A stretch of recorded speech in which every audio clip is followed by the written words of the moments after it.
All right. Chad Taylor here. We are going to be covering the windows of heaven today. And due to technical difficulties, this is the third time I'm recording this video. But I think we got it all figured out now. I had some audio issues, but we're getting into the windows of heaven. And the great thing about doing this for the third time is that I'll be a little bit more fluid with it. So here we go.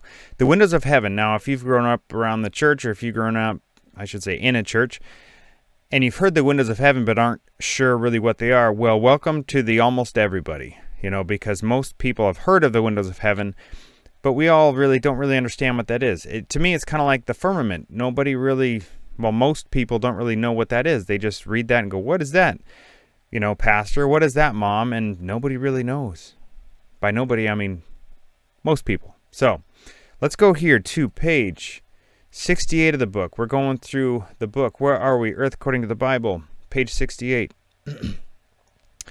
So this is getting into Noah's flood.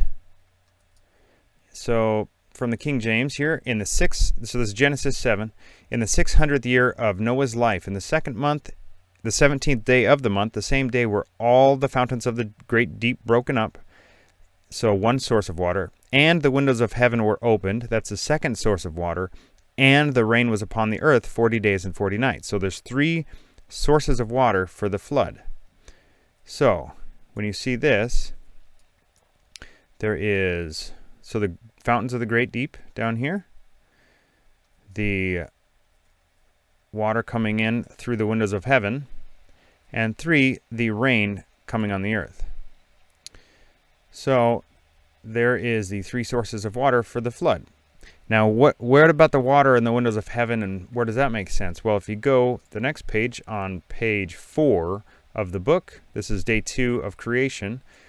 So this is also from the King James here, Genesis 1, 6 through 8. So, and God said, let there be a firmament in the midst of the waters. And so that's the firmament we covered just a few days ago. In the midst, so that means middle of the waters. Let it divide the waters from the waters. So let's read that from a different verse here. So this is NRSV, let there be a dome in the midst of the waters. So a dome in the middle of the waters, let it separate the waters from the waters. So God made the dome and separated the waters that were under the dome from the waters that were above the dome. And it was so. God called the dome sky. Well, this is the exact verse right here. This threw me for a loop when I was in the beginning of the book, if you'll read it. In the introduction, this is what made no sense to me. These couple of verses here, these 3 verses, 6, 7, and 8, made no sense to me. And I was beating my head against a wall. This absolutely made no sense to me. But if you read it for what it says, just picture this. There's water, there's a dome, and there's water above the dome. There's water water below the dome, there's water above the dome. And so don't make it any more complicated than that. That's what it's saying. And so there's water above, there's water below. And also keep in mind too, is that the firmament, like here in the King James Version, God called the firmament heaven. God called the firmament heaven. God called the expanse heaven. God called the vault sky.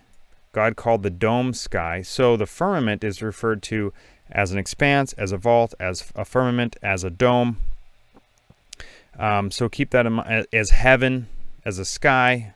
So, the firmament has a lot of names. So the heaven, when you look through the Bible, there's quite a few examples of heaven. There's the heaven where the birds fly. There's the heavens where the sun, moon, and stars are. And then there's the firmament, which is also called heaven. And there's the highest heaven where God's home is. So just keep that in mind as we move forward. So this is from page 70. Just more showing the waters coming in. This is the flood story where the waters, so here, the waters swelled so mightily on the earth that all the high mountains under the whole heaven were covered. So all the mountains under the whole heaven, so everything was covered. All dry land was covered, and under the whole does not exist on a spinning ball, just FYI. So let's see here. on pages 114, 115. So the windows of heaven open up. We see this example in Isaiah of a future event. This is pretty much lining up directly with Revelation account, right as before Jesus descends in his second coming.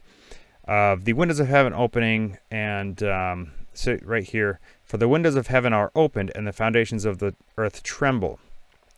So another thing, about when the windows of heaven open, a lot of times it sure seems like the firmament shakes, and which causes the earth to shake because it's connected. The firmament is connected. The firmament has its own foundation. Talk about pillars. Well, if we go to here, well, how do these windows of heaven open? And it doesn't appear that here on page 114 in Isaiah that any water floods the earth again. It talks about God only flooding the earth once. Well, how can that be if the windows of heaven are opened, as in the future? Well, the windows of heaven are opened more than once after the flood. So how does it not flood the earth again? And I've heard people get hung up on this and use it as an excuse why they don't believe all this, because they go, okay, yeah, this sounds right, this sounds right, this sounds right, but if the windows of heaven open again in the future, how does it not flood the earth? Therefore, I don't believe any of it. And so some people are just looking for an excuse to not believe any of this. So any excuse will do, but I'll explain to you just a couple very simple possibilities for why it doesn't flood the earth again. God said he'd only flood the earth once. That was it. So on page 219 of the book, well, 218 and 219, but this is just an image from page 219. Here's an example where when the windows of heaven open, let's say if the water level was up here, possible water level before the flood, the windows of heaven open and all the water comes in until the water level reaches the bottom of the windows. Therefore, at this point, the windows of heaven can open and close as they please, as God wants them to, and never flood the earth again. If you guys are a mechanic out there, whenever you change tranny fluid or differential fluid or transfer case fluid or whatever, the level goes to the bottom of the hole. There's a hole, you fill it. As soon as it reaches the bottom of the hole, you plug it. If you overfill it, it goes up, and then it spills out the side until it reaches the bottom of the level. Then you pull the plug in. It's the same principle here. This is very, very simple stuff here. There's a simple explanation. The other explanation is the windows of heaven only open so far, and don't open far enough to let more water in. That's another possibility. I think this one here makes more sense to me, and it's more logical. I mean, God knew he'd only have to flood the earth once. Therefore, he'd only have enough water to flood the earth once. Does he really know the end from the beginning? I think he does. So I think he would know how much water needs to come in. So there's that for the windows of heaven. Also this is from page 172. This is in the future event in Revelation. This is, and the heaven departed as a scroll. Remember back here in the King James even, it says, and God called the firmament heaven. So Genesis 1:8, God called the firmament heaven. Well, back here, the heaven departed as a scroll when it is rolled together. So you can imagine the firmament rolling up as a scroll, and imagine, I mean, you're talking astronomical proportions here, the size of this. So you can imagine how much violent shaking and kind of tearing. I can only imagine what that would be like, the force that would have to be applied to that.